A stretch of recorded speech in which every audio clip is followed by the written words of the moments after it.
Hi Pocoyo, itago niyo na lang ako sa pangalang Mikael, 23 years old at taga Siquijor. Hindi ko alam kung paano ko sisimulan to, pero sigurado ako sa isang bagay, hindi ako normal na bata.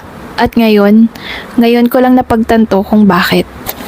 Lumaki ako sa isang liblib na baryo sa bundok, malayo sa sibilisasyon, walang kuryente, walang signal at bihirang may dumadaan na sasakyan.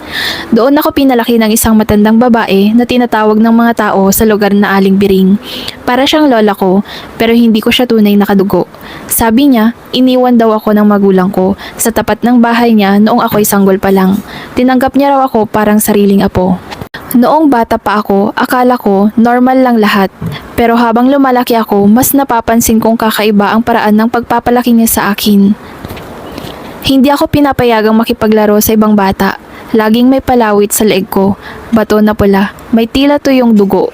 Tuwing kabilugan ng buwan, pinapaliguan niya ako ng itim na langis at pinapainom ng mapait na inumin mula sa halamang hindi ko alam kung saan niya kinukuha. Sa bawat birthday ko, hindi cake ang meron, kundi ritual.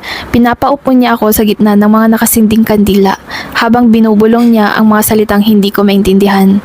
May mga hayop din siyang kinakatay noon, mga manok, minsan nga kambing, at pinapahid sa noo ko ang dugo. Isang araw, 13 years old na ako noon, may nakita akong notebook na itinago niya sa ilalim ng sahig. Doon ko nabasa ang mga salitang hindi ko dapat malaman. Ang sabi sa huling pahina, sa ika-25 na taon, ang katawan niya ang magiging pintuan para sa dakilang itim. Pinalaki siya para maging alay. Handa na siya. Parang huminto ang mundo ko. Lahat ng ritual, lahat ng paghihigpit, lahat ng proteksyon, hindi para iligtas ako, kundi para ihanda ako sa isang sakripisyo. Simula noon, nagplano na akong tumakas, pero hindi naging madali. Sa bawat pagtatangka kong umalis, nagkakasakit ako. Minsang lumayas ako ng gabi. Nagising ako, nasa loob ako ng kulungan ng manok, duguan ng paa, at may sugat ang likod ko. Para bang pinarusahan ako ng kung anong nilalang.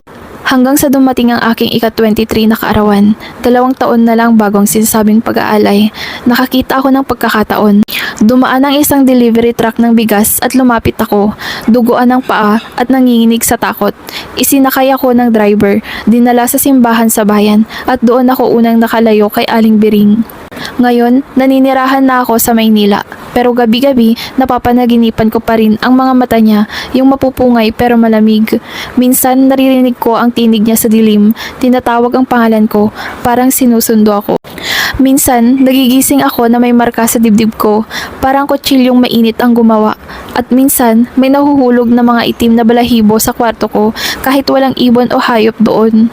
Hindi ako naniniwala noon, pero ngayon, alam kong totoo ang kulam, ang pag-aalay, ang kadilimang sinasamba ng makagaya niya.